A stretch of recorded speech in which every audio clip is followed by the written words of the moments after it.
Je n'ai pas besoin de diplôme fédéral. Vous avez été condamné en tout cas en appel. En fait, Mousse est là pour mettre en lumière les mauvaises personnes, les fous. Faites entrer les gros tarés, de savoir ils vous éclaboussent. Mousse, mettez-vous à l'aise car là on va se régaler. Mousse, abonnez-vous et likez si vous avez kiffé. Ouais, c'est Mousse, bienvenue aujourd'hui pour une nouvelle vidéo et j'espère que tout le monde va bien. Avant de commencer, j'ai un petit service à vous demander. J'ai été invité par un combattant professionnel de kickboxing pour une petite interview et après il y a un sparring en kick et un en MMA. Je me suis fait casser la gueule. N'hésitez pas à donner de la force à la vidéo, je vous mettrai le lien en description. Allez voir ça, ça vaut le coup. Messieurs, dames, on se retrouve aujourd'hui pour la partie 2 sur le Jarl. La première partie a beaucoup fait parler. J'ai eu un déferlement de commentaires négatifs, d'insultes. Je crois que c'est la première fois que j'en ai eu autant. Alors, est-ce que ça m'a empêché de dormir? Non. Est-ce que ça m'a touché? Non plus, parce que ça fait plein de commentaires et du référencement. Est-ce que j'ai envie d'apporter des précisions? Oui, parce que quand j'ai vu les commentaires, j'ai eu beaucoup de peine pour les personnes qui les ont écrits, parce que c'est révélateur d'un phénomène dont je parle depuis un moment, c'est le matrixage politique. J'en avais déjà parlé avec Cyril Hanouna, mais j'ai fait des vidéos sur Cyril Hanouna, je suis taxé de LFI. Là, je fais une vidéo sur le Jarl, je suis taxé de LFI. Pourtant, quand j'ai fait des vidéos sur Moundir, sur Nasdaq, sur Sadek, sur Marc Blatta, sur Poupette Kenza, sur Dylan Thierry par exemple, personne n'a dit Mousse c'est islamophobe. Pourtant, toutes ces personnes partagent la même religion. Quand j'ai fait une vidéo sur Gérard Miller ou deux vidéos dernièrement sur Francis Lalanne, qui sont deux personnalités de gauche assumées, personne n'a dit Mousse est anti-gauche. Ce que je veux vous faire comprendre, et c'est très important, c'est que contrairement à beaucoup de personnes qui ont commenté, notamment les personnes qui m'ont qualifié comme un LFiste, je ne suis pas enfermé dans un carcan politique. Mes pensées ne sont absolument pas orientées par un prisme politique, ce qui fait que je suis beaucoup plus libre que nombre de personnes qui ont écrit ces commentaires. Et en vrai, je vous en veux pas vraiment parce que c'est peut-être la première vidéo que vous regardez de moi, et vous vous dites peut-être, voilà, s'il attaque le Jarl, c'est parce que c'est un mec de LFI, alors que je me suis déjà exprimé, alors pas sur cette chaîne, mais sur ma chaîne secondaire, mais pareil, je l'ai déjà dit en live. Voici ce que j'ai dit sur la France Insoumise. Jamais la France Insoumise, jamais le Rassemblement National. De toute façon, aucun parti, mais encore moins ces deux partis. La raison, elle est simple, c'est que ces deux partis ont la particularité d'utiliser l'immigration pour faire des voix. Ça me dérange énormément. Pas pour la même raison, mais au final, ils utilisent l'immigration, les personnes d'origine étrangère pour faire des voix. Ça me dérange et voilà, c'est rédhibitoire. Ah oui, et concernant la France Insoumise, aussi à cause de ce monsieur, Jean-Luc Mélenchon, je peux pas. Voilà, je suis désolé, mais je sais même pas pourquoi je m'excuse, je peux pas me le voir. En fait, ce qu'il faut comprendre, et ça peut être déconcertant pour certains, mais je pisse sur tous les partis politiques. Voilà, je l'ai déjà dit plein de fois, il y a des gens qui ne me croient pas, mais c'est la vérité. Et pisser sur les partis politiques, ça veut pas dire que je ne respecte pas vos engagements. C'est juste ma vision, ma manière de penser. Et quand je parle du matrixage politique, je ne parle pas du matrixage politique que dans un sens, pas que dans le sens des personnes qui seraient éventuellement à droite et qui me taxeraient de LFiste. Il y a un peu plus d'un an, j'avais fait une vidéo sur Benoît Saint-Denis qui était accusé de racisme. J'avais fait ma vidéo, j'avais donné mon avis. Voilà, pour moi, Benoît Saint-Denis n'est pas raciste. Et bien, à cette époque, j'avais été taxé de personnes d'extrême droite. Donc c'est exactement la même chose. Autre point, j'ai pas mal été dénigré sur le fait que je ne suis pas un patriote et que je manquerais de courage s'il y avait une éventuelle agression. Bah, sur quoi vous vous basez? Enfin, c'est ça que j'arrive pas à comprendre. Encore, s'il y avait une situation filmée d'une agression et que je fuis, pourquoi pas? Mais là, on se connaît pas, vous m'avez jamais vu. Comment vous pouvez avancer des choses pareilles? C'est ça que j'arrive pas à comprendre. C'est pas tant votre écrit, ce que vous écrivez en commentaire, c'est plus le cheminement de pensée. C'est ça qui est inquiétant. Concernant le côté patriotique, je sais pas ce que vous attendez, mais si vous faites des recherches une seconde, vous cliquez sur ma chaîne, ouais c'est Mousse, là en bannière vous m'avez avec le drapeau français. Par exemple, c'est une photo qui est extraite de mon entrée lors de mon combat de MMA, et sachez que voilà, j'ai passé la moitié de ma vie sur des terrains de rugby. Je me suis lancé le défi de faire un combat de MMA alors que c'était vraiment pas gagné. Je suis très loin d'être un super-héros, mais sachez que jamais de ma vie, je ne laisserai une personne se faire agresser devant moi, je ferai toujours mon maximum pour l'aider. Et ça, peu importe sa couleur de peau, sa religion, son orientation sexuelle et même son parti politique. Ce que vous devez comprendre, c'est que sur cette chaîne, je fais des sujets sur des personnes qui à un moment donné ont atteint un sommet et qui sont rentrées dans une phase descendante, notamment à cause de polémiques. Et le Jarl, c'est exactement ce qui est en train de se passer. Et d'ailleurs, dans la première partie, on est juste sur une phase de présentation et c'est avec de la prise de recul. Il y a quelques commentaires, mais dans le fond, c'est juste pour présenter le personnage. Je suis pas sur place, et si ça se trouve, à Rennes, autour de la discothèque, il a fait plein de trucs bien, mais je me dois de soulever des questions parce que je connais la suite, je connais la partie 2. Donc quand je pose des petites questions en disant « est-ce qu'il joue pas un personnage, etc. », c'est parce que dans la partie 2, on va arriver sur ce terrain-là. Donc non, dans la partie 1, il n'y a pas eu de preuve du fait que ce soit un mytho ou un escroc. On va en parler dans la partie 2. Mais moi, j'ai un petit service à vous demander. Pour les personnes notamment qui l'apprécient, regardez cette vidéo en mettant de côté le fait que vous l'appréciez par rapport à son contenu justement ou à ses idées politiques. Regardez la vidéo, regardez les arguments, regardez ce qui lui est reproché et commentez ça indépendamment de ce que vous ressentez pour lui. Et moi, ce que je m'engage, c'est à vous recevoir dimanche soir sur Twitch, en vocal, on fera ça sûrement sur Discord, pour échanger sur le sujet. Évidemment, dans la bienveillance et dans le respect. Voilà, c'était peut-être un petit peu long, mais j'ai jugé ça important, cette petite mise au point. Plus pour les personnes qui ont écrit ces commentaires que pour moi, parce que moi, je me sens droit dans mes baskets.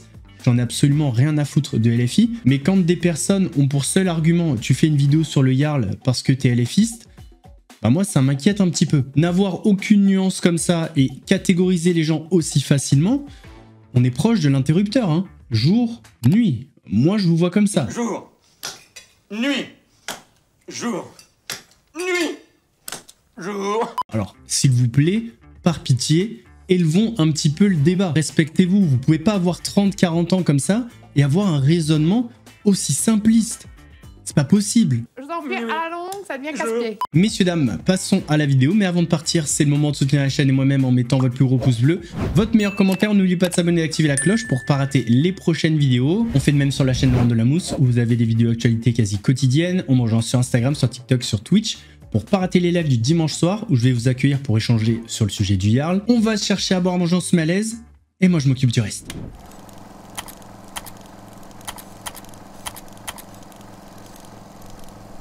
Lors de la première partie, vous avez été quelques-uns à me dire faut absolument que tu précises que s'il est intervenu, c'est parce que le cinéma désaffecté et sa boîte de nuit font partie du même bâtiment. Donc voilà, c'est fait, je le précise. Je reste quand même convaincu qu'il y a des actes, et lui-même l'a avoué, qui n'étaient pas nécessaires. De toute façon, on sera jamais d'accord là-dessus, et en vrai, c'est pas réellement ce qui m'intéresse. Si on parle du Jarl, si j'en ai parlé dans la vidéo, c'est parce que ça fait partie de son actualité. Et de toute façon, on a beau dire ce qu'on veut, la préfecture a tranché et a décidé de fermer la boîte de nuit pendant 1 mois. Parce que lors de la perquisition, ils ont découvert plusieurs armes détenues sans autorisation, 2 lanceurs de balles de défense et des conteneurs de gaz lacrymogène. Les gaz lacrymogènes ont été utilisés, on l'a vu sur les vidéos. Donc pour toutes ces raisons et d'autres, la préfecture a décidé de fermer l'établissement pendant 1 mois. Nous, ce qui va nous intéresser dans cette vidéo, c'est 2 facettes du Jarl, 2 facettes méconnues qui sont en train de remonter, peut-être à cause de sa notoriété, mais aussi parce qu'il n'a rien fait depuis pour arranger les choses.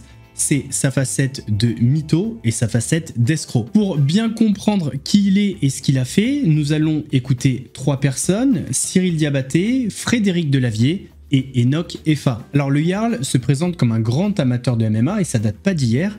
Ça fait 30 ans, donc en 1995. Alors, ça fait de lui non seulement un grand amateur, mais ça veut dire aussi qu'il était presque au début du MMA, parce que les premiers combats à l'UFC datent de 1993. Et d'ailleurs, il va ouvrir une première salle en 1995 qui va s'appeler le Free Fight Club. Comme des millions de fans aujourd'hui, tu viens probablement de découvrir cette discipline qu'est le MMA.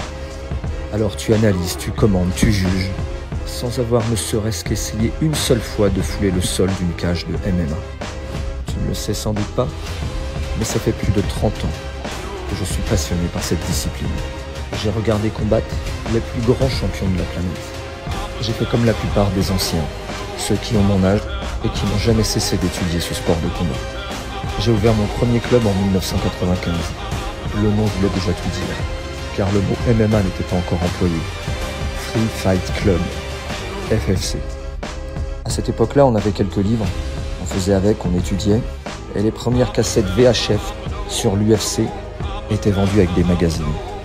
Et on se débrouillait avec ça. Alors j'ai un petit peu fait des recherches concernant le Free Fight Club, j'ai rien trouvé, alors ça veut pas dire que ça n'a pas existé, parce que ça date de 1995, mais en tout cas j'ai rien trouvé. Après il y a peut-être des personnes qui pourraient nous aider là-dedans, dans ces recherches, peut-être Cyril Diabaté ou d'autres, enfin en tout cas des personnes qui étaient au début du MMA dans ces années-là. Enfin passons, c'est donc un grand amateur de MMA, ce qui a fait que c'est devenu un pratiquant, mais pas seulement, il est également devenu coach. On étudiait et on transmettait. Et transmis, j'ai fait ça toute ma vie.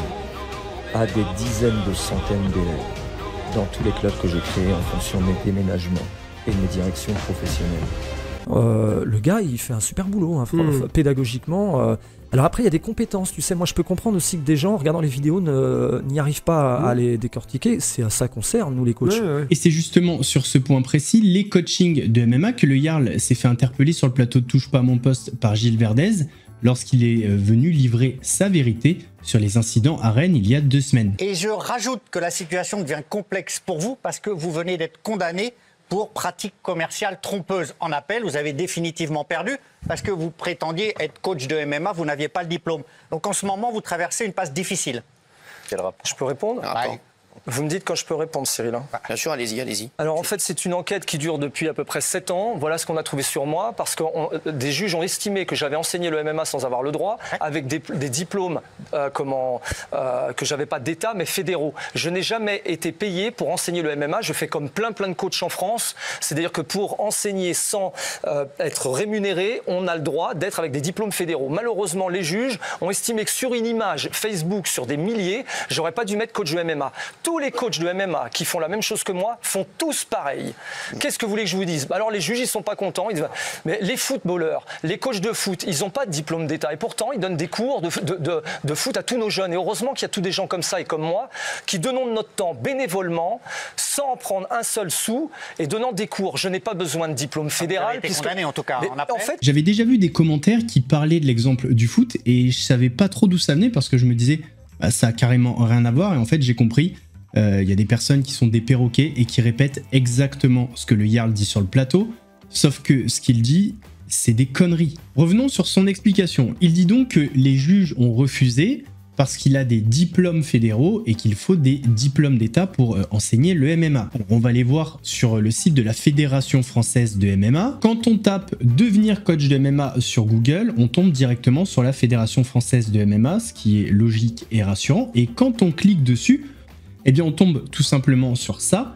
Dès lors, il sera demandé à tous les éducateurs, entraîneurs officiels de prendre part à nos formations, allégations possibles pour les détenteurs d'un brevet fédéral ou diplôme d'État, afin d'unifier la pratique du MMA à travers un socle commun. Parce que oui, le MMA, c'est plein de sports différents. En fait, pourquoi il dit des conneries ? C'est très simple. Il n'y a pas d'histoire de diplômes fédéraux, de diplôme d'État ou quoi que ce soit. Pour devenir coach de MMA, il faut avoir le BF2, qui est le brevet fédéral numéro 2. Ce BF2 te permet d'être initiateur MMA, donc d'animer une séance en totale autonomie jusqu'au grade orange. Et après, il y a le BF3. Ça, c'est pour devenir moniteur de MMA jusqu'à un grade violet. La comparaison avec d'autres sports, c'est bien tenté. C'est de l'enfumage, ça n'a strictement aucun rapport. C'est totalement à côté de la plaque. Je sais même pas comment des personnes peuvent reprendre cet argument, tellement c'en est pas un. Les brevets fédéraux de MMA, ils servent à plein de choses, mais notamment garantir la qualité de l'enseignement et surtout garantir la sécurité de l'enseignement. Je vous rappelle que c'est un sport de combat, on peut se faire très mal, que ce soit sur des phases debout de striking ou au sol dans des phases de grappling. Donc rien à voir avec le foot. Le cadre sécurité n'est absolument pas le même et c'est pas du tout comparable. Et si vraiment il aimait ce sport et il le pratiquait depuis 30 ans comme il le dit, déjà il saurait quel diplôme avoir pour l'enseigner. Et puis par respect pour ce sport, il n'enseignerait pas s'il n'avait pas le diplôme adéquat. Il y a aussi un autre truc qui m'a fait tilt, lorsque j'ai vu un podcast auquel il a participé, un podcast qui date d'il y a 6 ans, il avait dit ceci. Et moi je rigole parce qu'en même temps je me dis, dans mon petit village de 5000 habitants, j'avais un club qui s'appelait, je sais plus le nom, Free Fight Club, je sais plus, FF, je sais plus le truc. Et en fait, on faisait déjà du MMA, on savait Ouais. pas que ça s'appelait du MMA, mais en fait, je donnais des cours de boxe et des cours de jiu-jitsu. Ouais. Que j'appelais pas encore jiu-jitsu brésilien, parce que Ouais. déjà, je sais même pas si je m'étais rendu compte qu'il y avait encore des coachs, qu'il y avait des coachs qui démarraient en France. Attends, il y a juste un truc que je comprends pas. Tu donnes des cours de jiu-jitsu brésilien sans savoir que c'était du jiu-jitsu brésilien. Et c'est-à-dire que t'enseignais quoi? Tu disais quoi à tes élèves? Alors aujourd'hui, les amis, cours de roulade avec option étranglement. Non mais on est où là? Qui peut croire à ça? Je vous rappelle que ça fait plus de 30 ans qu'il est amoureux des sports de combat et notamment du MMA. Il regardait les combats de l'UFC sur cassette qui était adossé à un magazine à l'époque. Et si tu as regardé l'UFC, tu connais forcément la famille Gracie. Parce qu'en 1993, au début de l'UFC, Royce Gracie roule sur ses adversaires grâce au jiu-jitsu brésilien ou au Gracie Jitsu. Alors, les versions diffèrent un petit peu. Certains vont dire qu'ils ont inventé le jiu-jitsu brésilien. D'autres diront que la famille Gracie a aidé au développement du jiu-jitsu brésilien. En tout cas, tous les amoureux de sport de combat et ceux qui regardaient l'UFC à cette époque connaissaient forcément la famille Gracie, donc le jiu-jitsu brésilien. Donc en 1995, quand il ouvre son club, vu qu'il a regardé l'UFC en cassette, comme il le dit, il doit forcément connaître le jiu-jitsu brésilien. Donc je vois pas comment il peut enseigner le jiu-jitsu brésilien sans savoir que c'est du jiu-jitsu brésilien. Donc t'enseignes une discipline dont tu ne connais même pas l'existence. Donc t'enseignes quoi? Genre ça vous choque pas? Vous voyez pas le giga red flag de mytho là? On va continuer avec un autre truc qui m'a un petit peu dérangé. Avant d'écrire mon livre, je me suis dit, est-ce que je mérite d'écrire le livre? C'est-à-dire qu'est-ce qu'à un moment donné, est-ce que j'en suis à un point où je peux écrire un livre sur le MMA? Ouais. Parce que tu connais les règles, hein, t'es pas combattant, t'es pas légitime, t'as pas combattu, je veux dire, hein, t'es pas légitime aux yeux de certaines personnes. On a donc un mec qui avoue dans le plus grand des calmes qu'il n'a jamais combattu. Alors son livre, il est sorti en 2018. Donc jusqu'à 2018, à la sortie de son livre, il n'a jamais combattu. Pourtant, il enseigne le MMA, enfin, d'après lui, depuis 1995. En fait, il faut juste se faire cette réflexion simple. En tant que prof de sport de combat, qu'as-tu à apporter de plus qu'une vidéo YouTube si tu n'as jamais combattu? Et je sais, ça vous paraît dur comme ça, mais si vous y pensez bien, c'est exactement la même chose. Tu vas montrer les gestes, mais en vrai, qu'est-ce que t'en sais de leur efficacité? Tu les as jamais testés en situation de combat. Alors oui, vous allez me dire les sparring, mais si vous demandez à des pratiquants de sport de combat, ils vous diront que c'est quand même pas la même chose. En fait, je vais faire un parallèle avec le football. Tout à l'heure, il l'a fait, mais là, pour moi, c'est quand même plus pertinent. C'est comme si votre coach de foot n'avait jamais fait de match de foot. Voilà. Ce que je viens de vous montrer, c'est une petite enquête effectuée grâce à ses prises de parole et à ses vidéos, uniquement par rapport à ça. Certains vont sûrement avoir des doutes sur cette enquête et remettre en question mes compétences parce que je ne suis pas du milieu des sports de combat. J'ai peu d'expertise là-dedans. Mais dans le fond, c'est juste de la logique. Pas besoin d'être un grand combattant ou un grand coach pour comprendre que tout ce qu'il a dit n'a pas de sens. Mais je vais quand même faire appel à un ami. Alors, c'est pas vraiment un ami, mais c'est une petite référence à Question pour un champion. Je plaisante. Qui veut gagner des millions? La personne qu'on va écouter est très connue dans le milieu des sports de combat. C'est Cyril Diabaté. Cyril Diabaté, c'est un pionnier du MMA en France. Il est allé à l'UFC en 2010. Avant ça, il a été 4 fois champion du monde de Muay Thai. Aujourd'hui, il est coach, il est patron de sa propre team, la Snake Team, et il s'avère que Cyril Diabaté a rencontré dans sa vie le Jarl, alias Yovan Delourme. Et lui, il pue la lâcheté en fait. Il pue la lâcheté. Il bande clairement sur les sports de combat et sur les combattants. S'il avait eu la moindre perte de couilles, il aurait été combattant à un moment donné dans sa carrière. Il l'a jamais été. Il s'est inventé une life, un passif de combattant où il va te sortir j'ai fait ci, j'ai fait ça. Il a une ceinture noire de jiu-jitsu brésilien. Il l'a sorti de son cul. Je ne sais pas qui lui a donné en tout cas, mais elle est noire, c'est normal. Ouais. Tout son passif martial en fait, c'est un truc qu'il a sorti de son huc. Il s'invente. Et à un moment donné, ah oui, ça aussi, celle-là, elle était pas mal. À un moment donné, il fait une soirée inauguration Fightness, donc de sa première salle Fightness à Rennes. Donc une belle salle, donc je suis invité. Je débarque, il y a Hassan Ndam, il y a, je sais pas qui d'autre comme personne, Vincent Parisi, je crois. Ouais. Donc il y a différentes notoriétés du monde des sports de combat. Et je débarque dans sa nouvelle salle flambant neuve. la salle, elle en jette, tu vois. Mais tu as une indication à qui tu as affaire, c'est qu'il y a des photos de lui sur 2 mètres de haut, 1,50 m de large, en pose de combattant, dans sa salle. Ouais. Ah ouais, c'est chaud. Ouais. Et je me dis, ah ouais, d'accord, ok.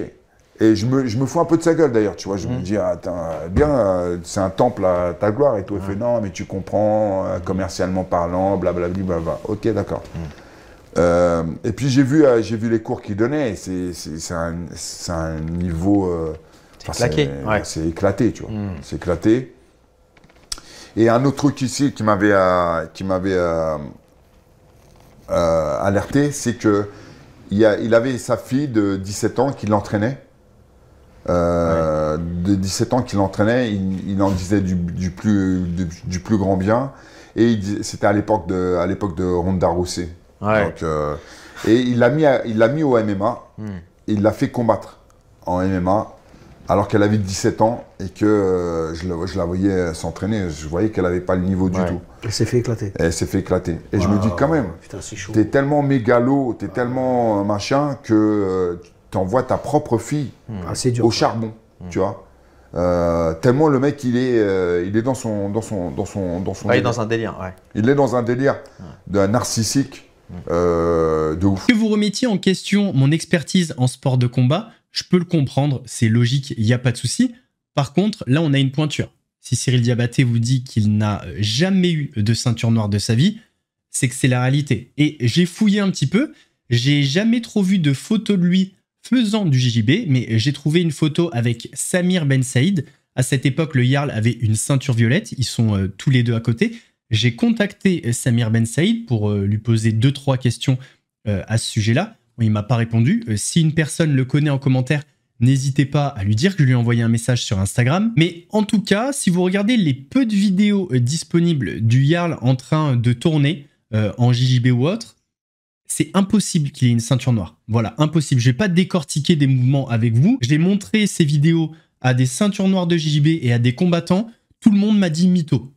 Tout le monde, 100% des gens m'ont dit mytho. Et j'ai aussi plein de personnes qui m'ont contacté sur Instagram et qui m'ont dit que quand ils étaient à la salle Fightness, les cours étaient nuls. Donc ça rejoint ce que dit Cyril Diabaté. Alors, il y a beaucoup de personnes qui vont considérer ça comme un détail. Le fait qu'il ne soit pas réellement coach de MMA, qu'il ait menti sur son niveau en jiu-jitsu brésilien, etc., etc.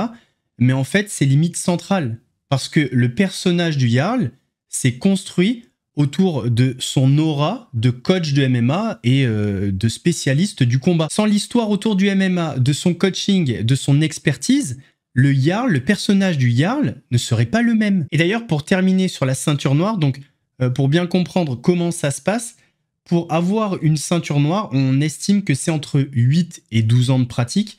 On est vraiment sur le Graal, hein. La ceinture noire, c'est le plus haut niveau en jiu-jitsu brésilien. Et elle vous est remise par votre professeur. C'est lui qui va valider si vous avez le niveau pour passer de grade. Il y a un truc qui est très important. J'ai interrogé plus d'une dizaine de personnes qui ont des ceintures noires de jiu-jitsu brésilien. Tous ont fait des combats. J'ai donc posé cette question à ces ceintures noires. Est-ce que pour avoir la ceinture noire, il faut absolument avoir des combats? Alors, techniquement, ils m'ont dit non, mais dans la logique, oui. Parce qu'en fait, les combats permettent de perfectionner les techniques, surtout dans des conditions de stress élevées. La ceinture noire, c'est le résultat de beaucoup de temps, de beaucoup de persévérance et d'énormément d'engagement. Et ça se traduit par des combats. Et je vous le rappelle, le Jarl n'a jamais fait de combat. Et je rajoute que si vous voulez acheter une ceinture noire de JJB sur Internet, c'est très facile, ça coûte 20 €. Bon, ceci dit, pour faire taire les critiques, il pourrait nous donner le nom du professeur qui l'a fait passer de grade et qui lui a donné la ceinture noire. Mais à mon avis, ça n'arrivera jamais. On a dit qu'on aborderait 2 sujets dans cette vidéo, le côté mytho et le côté escroc. Côté mytho, on a vu, on va passer au côté escroc. Il y a un peu plus d'1 an, le Jarl était encore une fois invité sur le plateau Touche pas mon poste parce qu'il affiche les délinquants sur ses réseaux, notamment en vidéo sur TikTok. ça avait pas mal fait parler. Et d'ailleurs, il y avait eu un sondage sur le plateau. Il aura raison. Non, mais il aura raison, n'a pas peur. Les gens vont être d'accord avec lui. Après, il faut de l'émotionnel. Et bravo à vous, parce que regardez le sondage. Il est écrasant. 93, 94% des gens. Et moi, je suis d'accord à fond. Il faut afficher les délinquants sur les réseaux sociaux. Moi, je vous le dis. Voilà, pour moi, c'est une très bonne solution. Bon, bah, c'est ce qu'on va faire. Alors, on va parler du Jarl Yovam de Lournes, version escroc. Petite introduction par Cyril Diabaté. Et au fur et à mesure que je m'affichais avec lui, ou plutôt qu'il s'affichait avec moi, je commençais à avoir des messages. Je commençais à avoir des messages dans mes réseaux et tout. Ouais, putain, t'as pas honte d'être avec un escroc pareil et tout ça, machin. Et des mecs, tu sens que ils sont habités, tu vois. Les mecs, ils sont... Hostilité, quoi. Pas hostile vis-à-vis de moi. Des rageux, attention. Pas hostile vis-à-vis de moi, mais surtout, ouais, meurtri par ce mec-là, tu vois. Ouais. Donc, une personne, deux personnes, je me dis, ouais, c'est pas juste des mecs qui l'aiment pas, tu vois. Là, il y a vraiment un truc derrière. Et moi, je suis là et tout. Bon, c'est entre guillemets mon pote. Donc, je dis, mais attends, tu peux pas juste me dire ça. Il faut que tu me donnes des preuves. Ah, tu veux des preuves? Et c'est vrai qu'au fur et à mesure, des gens, ils commencent à m'envoyer des trucs, des vraies preuves, tu vois, genre des procès-verbaux de plaintes qu'ils ont déposées par rapport à lui. Et puis après, beaucoup plus tard, les comptes rendus de procès, tu vois. Ouais. Et moi, plus j'ai des preuves, et plus je m'éloigne de ce mec. Et Patrick Vignal, qui était le député qui se chargeait de faire un état des lieux du MMA en France, tu vois, qui avait créé l'observatoire du MMA. Ouais. Et donc, arrive un moment où je dis, bon, bah Cyril, là, t'es sûr et certain que le mec, c'est un mytho, c'est un escroc et tout ça. Et je parle avec Yohan, j'ai dit, c'est quoi ces histoires? Et puis lui, en bon gros escroc, il me montre des histoires. Mais non, mais c'est pas ce que tu crois, blablabli, blablabla, nanani, nanana. Il essaie de m'embrouiller et je dis, non. Là, j'ai des comptes rendus de procès où tu as été condamné, tu vois. J'ai eu Patrick Vignal par la suite, le député qui nous avait pas mal aidé, enfin, clairement, grave aidé avec la légalisation du MMA. Et je lui ai mis au courant, et lui, il était déjà au courant, et que ça circulait déjà dans le milieu, tu vois. J'ai eu je sais pas combien de personnes, toujours les mêmes d'ailleurs, qui avaient été victimes de ce mec-là. Certains qui avaient leurs économies y étaient passées, tu vois, clairement. Là, on parle de mecs, c'est des gens qui ne gagnent pas très bien leur vie et qui ont mis, je sais pas, des dizaines et des dizaines de milliers d'euros de côté, qui ont une passion, c'est les salles de sport, notamment le MMA. Et quand l'autre, il arrive, il leur monte le cerveau, il les matrix. Ils ont dit, oh, ok, d'accord, on te fait un chèque de combien? Ah, 30 000, ah, bon d'accord. Et ils font un chèque de 30 000, leur économie de toute une vie, et fini les 30 000. Ils disparaissent, quoi. Ils disparaissent. Et ce mec-là, il a été condamné parce qu'il a escroqué X nombre de personnes de sommes comme ça. Et d'après ce que j'ai compris, il est insolvable en plus, hein, c'est ça, non? Voilà, il se rend insolvable. Alors, si on veut bien parler du côté escroc du Jarl, il faudra qu'on aborde deux sujets. Le premier, c'est la franchise Fightness, une franchise qu'il a créée. C'est ce dont parle Cyril Diabaté. Et la deuxième histoire, c'est un vol d'argent, un vol de droits d'auteur avec Frédéric Delavier. On va commencer par Frédéric Delavier. Alors, Frédéric Delavier, c'est un auteur de renommée mondiale. Il a fait des livres sur la morphologie, la musculation, la méthode Delavier. Vous avez peut-être déjà entendu parler de ça. Eh bien, c'est lui l'auteur. Il a été également vice-champion de France de powerlifting en 1990. Et donc, Frédéric Delavier a croisé la route du Jarl. Et ça s'est mal passé. Alors, ce qui se passe, c'est que c'était mon ami. D'abord, je l'ai connu parce qu'il m'a fait venir chez lui dans sa salle de gym, dans son Fightness, qui était pas mal, sport de combat et musculation. C'était une bonne idée. Il avait fait une espèce d'octogone, il instruisait les gens, et à côté, il y avait musculation. C'était assez cool. Et moi, je donnais des cours gratuits. Hein, je ne me paye pas. Et si j'insiste, 400 €, mais moi, je me déplace, je loge chez toi. C'est toujours intéressant. Et je suis venu 2-3 fois, peut-être 4 fois, et c'est devenu un ami qui était très sympa au demeurant. Un jour, le Jarl m'appelle et me dit « Fred, j'ai de gros problèmes d'argent. Est-ce que tu pourrais m'aider et me donner 10 000 €? Alors je dis, écoute, je ne sais pas ce qui se passe, qu'est-ce qu'il y a, je ne peux pas vraiment t'en parler, j'ai un problème avec les oranges bleues. Ce n'était pas ça du tout, hein, le problème. Alors je dis, écoute, je ne suis pas au courant de ton problème, mais je veux bien t'aider, mais 10 000 €, ça fait un peu cher, hein, je ne suis pas Crésus non plus, donc je lui ai passé 5 000 €, et sachant qu'en général, quand tu passes de l'argent à un ami qui a des problèmes, c'est très rare qu'il puisse te le rendre, même quand il en a les moyens. Donc je lui ai dit, écoute, je te passe l'argent, tu me le rends quand tu peux, il n'y a pas de problème, si tu peux pas, tu peux pas, et puis ça se passe comme ça. À cette époque, le Jarl dit à Frédéric Delavier qu'il était en contrat avec l'Orange Bleu, mais que c'est en train de capoter, et que ça pourrait avoir comme conséquence la fermeture de son Fightness. C'est là que Frédéric Delavier, pour l'aider, lui propose de faire ce fameux livre que le Jarl voulait faire sur les techniques de MMA. Il voulait faire un livre de techniques de MMA, mais techniques toutes simples, hein, c'est pas le champion qui dit comment il faut faire, c'est un technicien de MMA, c'était pas cadré à l'époque, qui explique toutes les techniques et les façons de faire du MMA, toutes les prises du MMA, une espèce de répertoire de prises. Et je lui dis, tu peux mettre les blessures dedans aussi, si tu veux, je peux t'aider, je peux te passer des dessins, tu fais ton bouquin. On monte une maison d'édition, et toi, tu fais ton livre sur le MMA. À la rigueur, je dis au doc, que je connaissais, le doc Kenshin, le doc pourra t'aider à faire tout ce qui est traumatologie en MMA, c'est intéressant, tu vois. Et à ce moment-là, on va monter ça. Ils vont donc créer une maison d'édition, Human Evolution, et vont sortir le livre en 2018. Mais la sortie du livre a été un petit peu compliquée. Et là il m'appelle encore une fois, il me dit, Fred, on a un problème, il faut absolument que tu payes le transport pour Amazon, ils ne peuvent pas vendre. Je dis, mais qu'est-ce que c'est que ça? J'étais justement avec Louis, il me dit, ça sent pas bon ça. Je dis, écoute, le problème, je ne peux pas faire autrement. Le livre est vendu, les gens se vendent. Les gens l'achètent. Si on bloque les transports parce qu'on n'a pas d'argent, ça va être repris avant, ça va être dans la merde. Et là, on était commencé l'arnaque. Donc, je lui envoie 9 000 €. 9 000 €, ce n'est pas une petite somme pour moi non plus. Comme je vous dis, je travaille. Je ne sors pas l'argent comme ça de mon cul. C'est un boulot que je fais. Parce que grâce à mes autres livres, particulièrement le guide des mouvements de musculation et les méthodes que je fais avec Gundil, qui sont mondialement connus, là, j'avance. Je redonne 9 000 €, donc on est en vérité à plus, puisqu'on est à 20 000, 29 000. L'un dans l'autre, je pense que oui, on était presque à 30 000 d'ailleurs, tu vois. Dans cette maison d'édition, Human Evolution, ils ont sorti 2 livres, un qui a été écrit par Frédéric Delavier, et le deuxième qui a été écrit par donc Yovan Delourme et Frédéric Delavier, ce qui fait qu'à la fin de l'année, eh bien Frédéric Delavier demande ses droits d'auteur. Logique, sauf qu'il les verra jamais. Arrive la fin de l'année et je lui dis, écoute, tu peux m'envoyer les droits d'auteur. Et là, il dit, écoute, tout l'argent a été utilisé, il n'y a pas de droits d'auteur. Alors, ce qu'il faut savoir, en maison d'édition, vous qui suivez, c'est toujours intéressant de comprendre ça. C'est toujours intéressant de comprendre ça. Les auteurs, quand ils vendent des livres chez un éditeur, on avait monté la société ensemble, et lui était le gérant, moi j'étais qu'actionnaire, c'était lui qui avait les pouvoirs décisionnaires.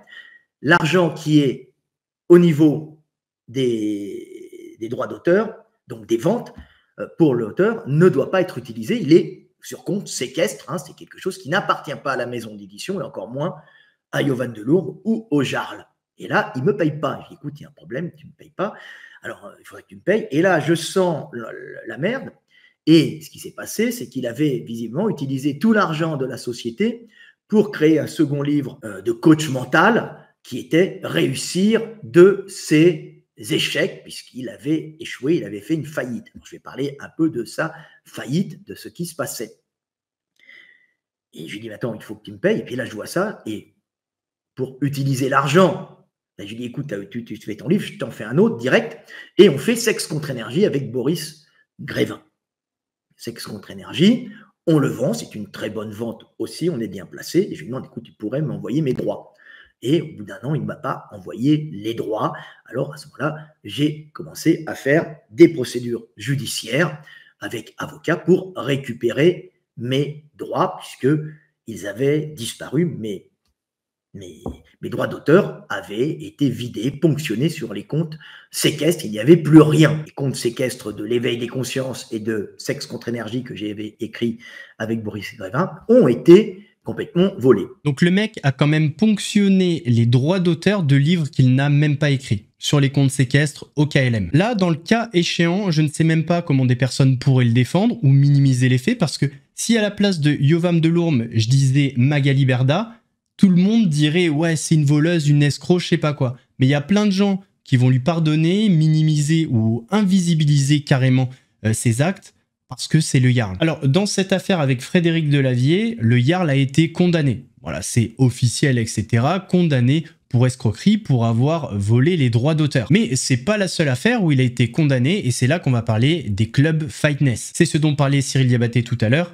quand il a reçu plein de témoignages, avec des décisions de justice, parce que là aussi, le Jarl a été condamné. Alors, Fightness, à la base, c'est un concept lancé donc par Yovan Delourme. C'est le mix entre une salle de sport et une salle de sport de combat. C'est là-bas qu'il donnait des cours de MMA. Elle était sur Rennes. Et cette salle, au début, a bien marché. Enfin, en tout cas, elle en jetait. C'est ce que disait Cyril Diabaté tout à l'heure. Et il a eu l'idée d'en faire une franchise. Plein de personnes ont voulu investir dans cette franchise, dont un multiple champion du monde de boxe française, Enoch Effa. C'était long, mais ça valait le coup, quoi. Donc on a tous été piqués. Et à un moment, bon, on s'est retrouvé à sortir les chèques parce qu'il avait un projet de franchise. Et là, ça s'est passé vraiment différemment pour beaucoup de monde. Ouais. Non, mais c'est-à-dire, tu avais vu déjà sa gym, tout était... Oui, j'avais vu le truc. Il vous a dit, voilà, c'est ma gym, je veux faire ça, je veux que chacun vous ayez la même chose. Ça à fois, voilà. Je sais pas combien. Mais ce que j'oublie, et ce qu'il faut que je précise, c'est qu'il s'était adossé à un groupe qui, lui, performait dans le fitness, s'appelait l'Orange Bleu. Oui. Sauf que si on a bien écouté Frédéric Delavier, il y a eu un couac à un moment donné avec l'Orange Bleu. Et ça change la donne. Avant que je me fasse accepter, je vois qu'il s'est embrouillé avec l'Orange Bleu. Je lui dis, on fait comment pour l'argent? Il me dit, bah t'as payé. Je lui dis, comment ça? Bah, t'as payé.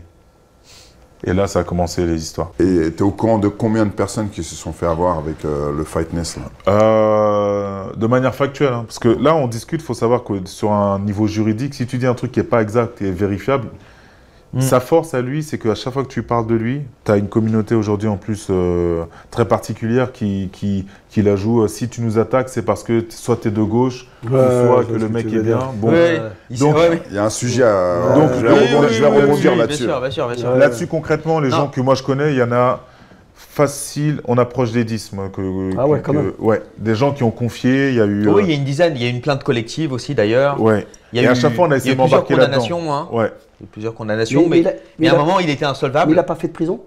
Non. Donc tout à l'heure, on parle d'un vol de droits d'auteur sur des livres qui ont été vendus à plus de 30 000 exemplaires. Là, on parle de la franchise Fightness où 10 personnes, une dizaine de personnes auraient porté plainte pour un montant aux alentours de 30 000 €. Ça commence à faire des ronds. Fightness, donc du club qu'il avait, qui était une très bonne idée, il a eu l'idée, qui n'était pas une mauvaise idée, de faire une franchise. Donc de grouper les vendeurs de machines, d'avoir des prix, parce qu'il groupe, il va faire du groupage, donc il prend des gens, il leur demande entre 30 et 50 000 €, voire 70 000 €, je ne sais pas exactement les sommes. Les gens avancent cette somme, donc des sommes quand même importantes, hein, entre 30 000 et 70 000 €. Souvent, des fois, c'est des mamies qui donnent à leurs enfants. Lui fait une très bonne pub et il fait des publicités un peu partout pour pouvoir monter un Fightness. Et il dit qu'il va donner des Fightness clés en main. Alors, il en a fait un ou deux dans des zones qui ont bien marché. Vu que ça marchait, il a fait énormément de pubs. Il a fait des pubs dans le livre des franchises. Et là, tu as plein de gens qui sont arrivés, qui ont donné de l'argent, des familles, des gens qui pensent qu'ils peuvent monter un Fightness. Mais un club de gym, ça ne se monte pas comme ça en vérité. C'est très dur à gérer. Et il faut au moins un Yovan Delourme qui est tout le temps sur le terrain et qui est un bon gestionnaire, c'est-à-dire quelqu'un qui s'occupe bien de sa salle pour faire marcher la salle. Et les gens n'ont pas compris, ils ont pris ça. Et le problème, c'est que Yovan a vu qu'il ne pouvait pas fournir les salles de gym parce qu'il s'engageait à fournir un lieu, un bâtiment et une salle clé en main et que ce n'était pas possible et qu'il avait encaissé l'argent. Donc, ce qui s'est passé, c'est qu'il a mis la boîte en faillite et il n'a pas remboursé les gens qui avaient avancé de l'argent pour faire un Fightness. Alors, il a été condamné plusieurs fois et condamné, comme il est en insolvabilité, la boîte a fait faillite, on ne peut pas récupérer l'argent et il a été interdit de gestion. Gestion, puisqu'il est incapable de gérer des choses, puisque s'il fait de la gestion, il met des gens sur la paille. Il y a des gens qui ont été ruinés comme ça. Il y a des gens pour qui 50 000 €, c'est toutes les économies d'une vie de leur mère, ce qui s'était passé, la mamie qui avait donné toutes ses économies pour son fils. C'est quand même très grave. Donc, pour quelqu'un qui se revendique à l'image d'un patriote honorable, c'est un peu dur de faire ça. Pour toutes ces affaires, le Jarl a été condamné, sauf qu'il a organisé, un petit peu comme Magali Berda au final, son insolvabilité. À la boîte de nuit où il travaille, il a un salaire minimum et il n'est propriétaire d'aucun bien. Et d'ailleurs, il y a une subtilité, c'est Marco Mouli à l'époque qui avait fait ça, c'est peut-être la même chose pour lui, c'est juste une hypothèse. Quand Marco Mouli avait fait un livre, les droits d'auteur allaient à sa fille.